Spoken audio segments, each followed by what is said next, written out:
Antes de iniciar os trabalhos de nossa expedição socorrista, o assistente Jerônimo conduziu-nos ao Templo da Paz, na zona consagrada ao serviço de auxílio, onde esclarecido instrutor comentaria as necessidades de cooperação junto às entidades infelizes, nos círculos mais baixos da vida espiritual que rodeiam a crosta da Terra. A maravilhosa noite derramava inspirações divinas.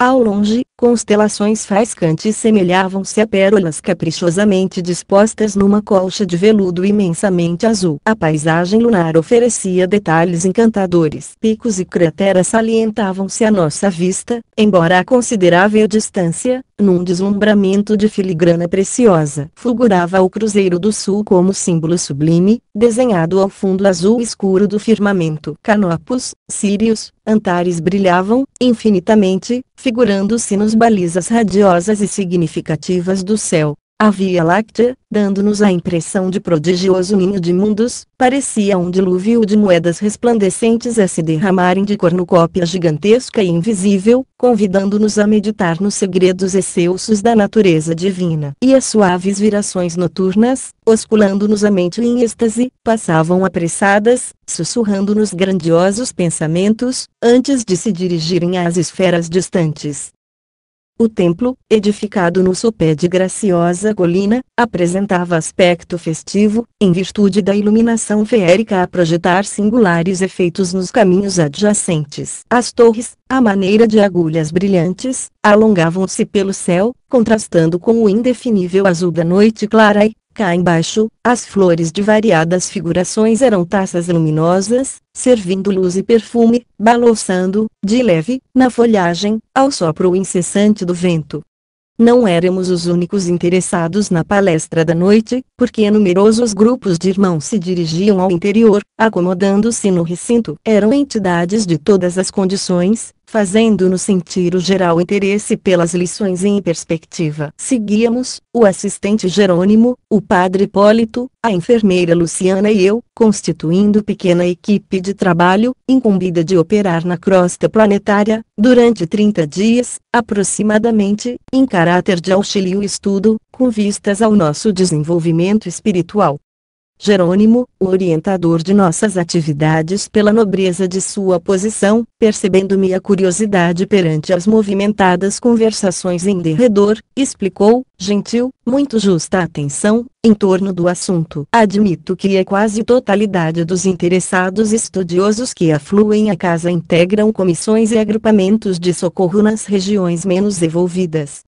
E demorando o olhar nas fileiras de jovens e velhos que demandavam o interior, acrescentou, a palavra do instrutor Albano Metelo merece a consideração excepcional da noite. Trata-se de um campeão das tarefas de auxílio aos ignorantes e sofredores dos círculos imediatos à crosta terrestre. Somos aqui diversos grupos de aprendizes, e a experiência dele nos proporcionará infinito bem.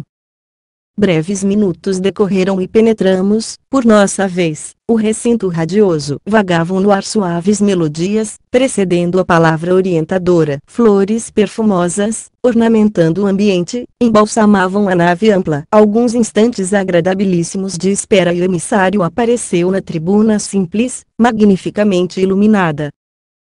Era um ancião de porte respeitável, cujos cabelos lhe teciam uma coroa de neve luminosa. De seus olhos calmos, esplendidamente lúcidos, irradiavam-se forças simpáticas que de súbito nos dominaram os corações. Depois de estender sobre nós a mão amiga, num gesto de quem abençoa, ouviu-se o coro do templo entoando o hino Glória aos servos fiéis. Senhor, abençoa os teus servos fiéis, mensageiros de tua paz, semeadores de tua esperança. Onde haja sombras de dor, acende-lhes a lâmpada da alegria. Onde domine o mal, ameaçando a obra do bem, abre-lhes a porta oculta à tua misericórdia. Onde surjam acúlios do ódio, auxilia-nos a cultivar as flores bem-aventuradas de teu sacrossanto amor. Senhor, são eles teus heróis anônimos, que removem pântanos espinheiros, cooperando em tua divina semeadura. Concede-lhes os júbilos interiores, da claridade sagrada em que se banham as almas redimidas. Unge-lhes o coração com harmonia celeste que reservas ao ouvido santificado, descortina-lhes as visões gloriosas que guardas para os olhos dos justos. condecora-lhes o peito com as estrelas da virtude leal, enche-lhes as mãos de dádivas bendita, para que repartam em teu nome a lei do bem, a lua da perfeição, o alimento do amor, a veste da sabedoria, a alegria da paz, a força da fé, o influxo da coragem, a graça da esperança, o remédio retificador. Ó Senhor, inspiração de nossas vidas, mestre de nossos corações, refúgio dos séculos terrestres, faze brilhar teus divinos lauréis e teus eternos dons, na fronte lúcida dos bons os teus servos fiéis. O instrutor ouviu, em silêncio, de olhos molhados, deixando transparecer íntimo júbilo, enquanto a maioria da assembleia disfarçava discretamente as lágrimas que os acentos harmoniosos do cântico nos arrancavam do coração, em se perdendo no espaço as derradeiras notas da melodia sublime. Metelo, sem qualquer luso de gesticulação, saudou-nos com expressiva simplicidade, desejando-nos a paz do Senhor, e prosseguiu. Não mereço, amigos, o preito de carinho desta noite. Não tenho servido fielmente aquele que nos ama desde o princípio e, por isso, vosso hino confunde-me. Mero soldado das lides evangélicas, trabalho ainda no campo da própria redenção. Fez ligeira pausa, fitou-nos, paternal, e continuou. Mas a minha personalidade não interessa. Venho falar-vos de nossos trabalhos singelos, nas regiões espirituais ligadas à crosta da terra. Ó meus irmãos, é necessário apelar para as nossas energias mais recônditas. As zonas purgatoriais multiplicam-se, assustadoramente, em derredor dos homens encarnados. À distância dos teatros de angústia, vinculados às realizações edificantes de nossa colônia espiritual, preservando valiosas reservas da vida infinita para essa mesma humanidade que se debate no sofrimento e nas trevas, nem sempre formulamos uma ideia exata da ignorância e da dor que atormentam a mente humana, quanto aos problemas da morte. A felicidade faz que nasçam aqui as fontes inesgotáveis da esperança. Os que se preparam, ante os voos maiores da eternidade, trazem os olhos voltados para a esfera superior, na contemplação do ilimitado porvir, e os que se esforçam por merecer a bênção da reencarnação na crosta terrestre, ficham as suas aspirações mais fortes no soberano propósito de redenção, organizando-se perante o futuro, ousados nas solicitações de trabalho e arrojados no bom ânimo. Todos os pormenores da vida, nesta cidade, falam alto de nossos objetivos de equilíbrio e elevação. Não longe de nós, começam a brilhar os raios da alvorada radiante dos mundos melhores, convidando-nos à visão beatífica do universo e à gloriosa união com o divino. Mas o orador fez significativo intervalo, parecendo escutar vozes e chamamentos de paisagens distantes, e prosseguiu, e os nossos irmãos que ainda ignoram a luz, subiríamos até Deus, num círculo fechado, como operar o insulamento egoístico e partir, a caminho do Pai amoroso e leal que acende o sol para os santos e os criminosos, para os justos e injustos. Metelo mostrou uma chama de zelo sagrado nos olhos percussientes e exclamou, depois de curta reflexão, nós, que procuramos a santidade e a justiça, alcançaríamos, acaso, semelhante orientação, se outras fossem as circunstâncias que nos regeram até aqui. Construtores de nossos próprios destinos, por delegação natural do Criador, onde permaneceríamos, agora, sem os favores da oportunidade e o obséquio da proteção de benfeitores desvelados. Indubitavelmente, os ensejos de elevação felicitam todas as criaturas, no entanto, é imprescindível ponderar que a benção da fonte pode converter-se em venenosa água estagnada, se a trancamos num poço incomunicável. E as dádivas recebidas por nós são inúmeras e os dons que nos foram distribuídos, imensos. Seria completo o nosso regozijo, havendo lágrimas atrás de nossos passos, como entoar hinos de hosana à felicidade sobre o coro dos soluços. Nobilíssimo, todo impulso de atingir o cume, entretanto, que veremos após a ascensão. Entre os júbilos de alguns, identificaríamos a ruína e a miséria de multidões incalculáveis. Nesse momento, envolvido nas vibrações de profundo interesse dos ouvintes, imprimiu novo acento ao verbo luminoso e tornou com indefinível melancolia. Também eu tive em outro tempo a obcecação de buscar apressado a montanha. A luz de cima fascinava-me e rompi todos os laços que me retinham embaixo, encetando dificilmente a jornada. A princípio, feri-me nos espinhos pontiagudos da senda, experimentei atrozes desenganos. Consegui, porém, vencer os óbices imediatos e ganhei, jubiloso, pequenina eminência. Em me voltando, todavia, espantou-me a visão terrífica do vale, o sofrimento e a ignorância dominavam em plena treva. Desencarnados e encarnados lutavam uns contra os outros, em combates gigantescos, disputando gratificações dos sentidos animalizados. O ódio criava moléstias repugnantes, o egoísmo abafava impulsos nobres, a vaidade operava horrenda cegueira. Cheguei a sentir-me feliz, diante da posição que me distanciava de tamanhas angústias. Contudo, quando mais me vangloriava, dentro de mim mesmo, embalado na expectativa de atravessar mais altos cumes, eis que, certa noite, notei que o vale se represava de fulgente luz. Que só o misericordioso visitava o antro sombrio da dor. Seres angélicos desciam, céleres, de radiosos pináculos, acorrendo as zonas mais baixas, obedecendo ao poder de atração da claridade bendita. Que acontecera? Perguntei ousadamente, interpelando um dos áulicos celestiais. O Senhor Jesus visita hoje os que erram nas trevas do mundo, libertando consciências escravizadas. Nem mais uma palavra. O mensageiro do plano divino não podia conceder-me mais tempo. Urgia descer para colaborar com o mestre do amor, diminuindo os desastres das quedas morais, amenizando padecimentos, pensando feridas, secando lágrimas, atenuando o mal, e, sobretudo, abrindo horizontes novos à ciência e à religião, de modo a desfazer a multimilenária noite da ignorância. Novamente sozinho, na peregrinação para o alto, reconsiderei a atitude que me fizera impaciente. Em verdade, para onde marchava meu espírito, despreocupado da imensa família humana, junto da qual aurira minhas mais ricas aquisições para a vida imortal, por que enojar-me, ante o vale, se o próprio Jesus, que me centralizava as aspirações, trabalhava, solícito, para que a luz de cima penetrasse as entranhas da terra, não praticava eu o crime execrável da usura, olvidando aqueles entre os quais adquirira o roteiro destinado à minha própria ascensão, como subir sozinho, organizando um céu exclusivo para minha alma, lastimavelmente abstraído dos valores da cooperação que o mundo me prodigalizava com generosidade e abundância. Mostrava-se o instrutor intensamente comovido. Detive-me, então continuou e voltei. Efetivamente, o caminho vertical e purificador da superioridade é a sublime destinação de todos. O cume, bafejado de resplendor solar, é sempre um desafio benéfico aos que vagueiam sem rumo, na planície. O alto polariza, naturalmente, as supremas esperanças dos que ainda permanecem embaixo.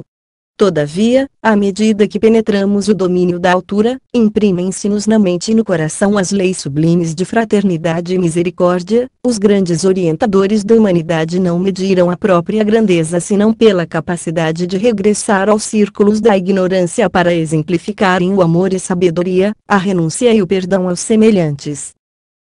É por esse motivo que necessitamos temperar todo impulso de elevação com o sal do entendimento, evitando a precipitação nos despenhadeiros do egoísmo e da vaidade fatais. Metelo silenciou por instantes e, diante da comoção com que lhe acompanhávamos a palestra, retomou o verbo com outra inflexão de voz. Outrora, quando nos envolvíamos ainda nos fluidos da carne terrestre, supunhamos com desacerto que a vaidade e o egoísmo somente poderiam vitimar os homens encarnados. A teologia, não obstante o ministério respeitável que lhe está afeto, enclausurava-nos a mente em fantasiosas concepções do reino da verdade. Esperávamos um paraíso fácil de ser conquistado pela deficiência humana e temíamos um inferno difícil de regenerar-nos.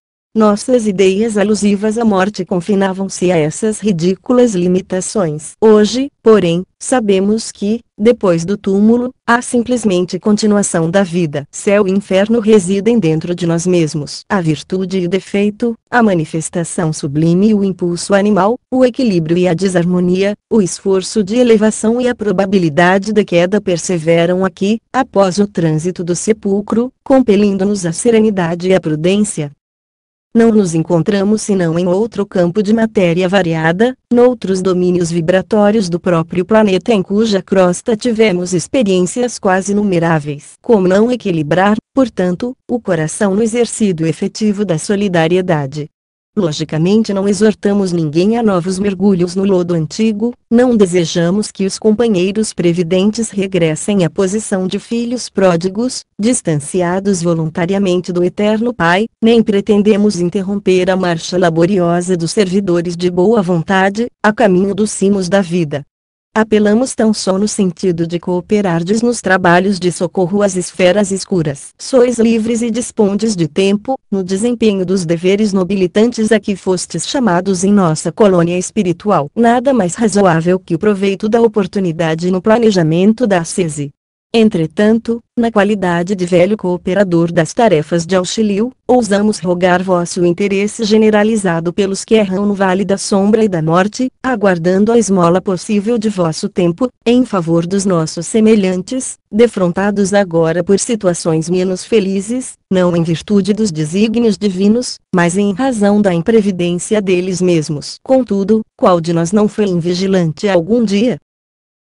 Fez o orador uma pausa mais longa e continuou: de nossos amigos encarnados não podemos esperar, por enquanto, concurso maior e mais eficiente nesse sentido. Presos nas grades sensoriais, progridem lentamente na aprendizagem das leis que regem a matéria e a energia. Quando convidados a visitar nossos círculos de edificação, fora da instrumentalidade fisiológica, regressam ao corpo assombrados pelas visões rápidas que lhes foi possível arquivar e, em transmitindo suas lembranças aos contemporâneos, operam a coloração da água simples e pura da verdade com os seus pontos de vista e predileções pessoais no terreno da ciência, da filosofia e da religião.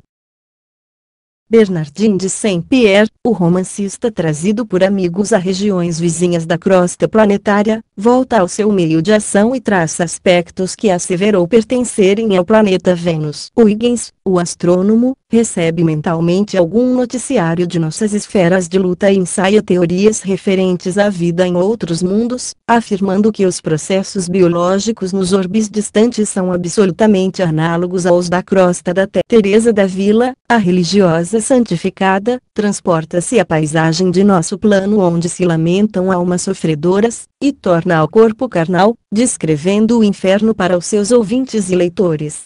Swedenborg, o grande médium, percorre alguns trechos de nossas zonas de ação e pinta os costumes das habitações astrais como melhor lhe parece, imprimindo às narrações os fortes característicos de suas concepções individuais.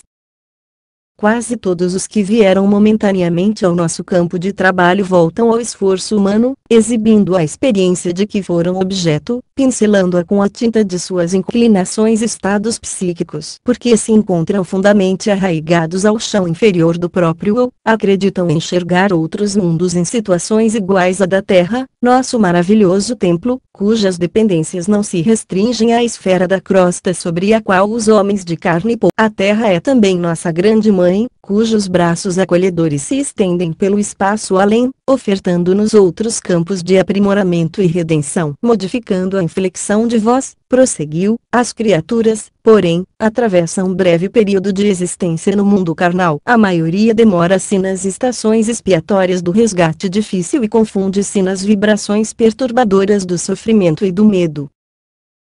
Fazem da morte uma deusa sinistra. Apresentam o fenômeno natural da renovação com as mais negras cores. Agarradas às sensações do dia que passa, ignoram como dilatar a esperança e transformam a separação provisória numa terrível noite de amarguroso adeus. Vítimas da ignorância em que se comprazem, internam-se em florestas de sombras, onde perdem toda a paz, convertendo-se em presas delirantes dos infernos de horror, criados por elas mesmas nos desvairamentos passionais. Como esperar delas a colaboração precisa, com a extensão desejável, se, pela indiferença para com os próprios destinos, mergulham-se diariamente nos rios de treva, desencanto e pavor. Unamo-nos, portanto, auxiliando-as, segundo os preceitos evangélicos, descortinando-lhes novos horizontes e aclarando-lhes os caminhos evolutivos. Falou, comovedoramente, por mais alguns minutos, e, em seguida, invocou as forças divinas, arrancando-nos lágrimas de intraduzível alegria. Raios de claridade azul brilhante choveram no recinto, proporcionando-nos a resposta do plano superior. Transcorridos alguns momentos de meditação, Metelo fez exibir num grande globo de substância leitosa, situado na parte central do templo, vários quadros vivos do seu campo de ação nas zonas inferiores. Tratava-se da fotografia animada, com a apresentação de todos os sons e minúcias anatômicas inerentes às cenas observadas por ele, em seu ministério de bondade cristã. Infelizes desencarnados, em despenhadeiros de dor, imploravam piedade. Monstros de variadas espécies, desafiando as antigas descrições mitológicas, compareciam horripilantes, ao pé de vítimas desventuradas. As paisagens, analisadas de tão perto, através do avançado processo de fixação das imagens, não somente emocionavam, infundiam terror. Na intimidade da massa leitosa, em que eram lançadas, adquiriam expressões de vivacidade indescritível.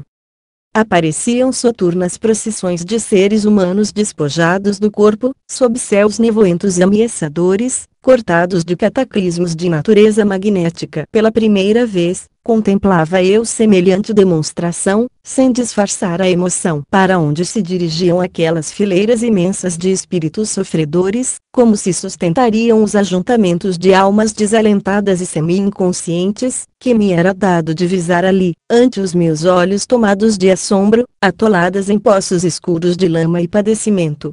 Em dado instante, a voz do instrutor quebrou o silêncio. Diante de um quadro extremamente doloroso, exclamou em voz firme: muitos de vós sabeis que tenho nesses centros expiatórios os que me foram pais bem-amados na derradeira experiência vivida na carne, prisioneiros ainda de torturantes recordações. No entanto, crede, não nos move qualquer propósito egoístico nas tarefas de auxílio, porque temos aprendido com o Senhor que a nossa família se encontra aí a toda parte.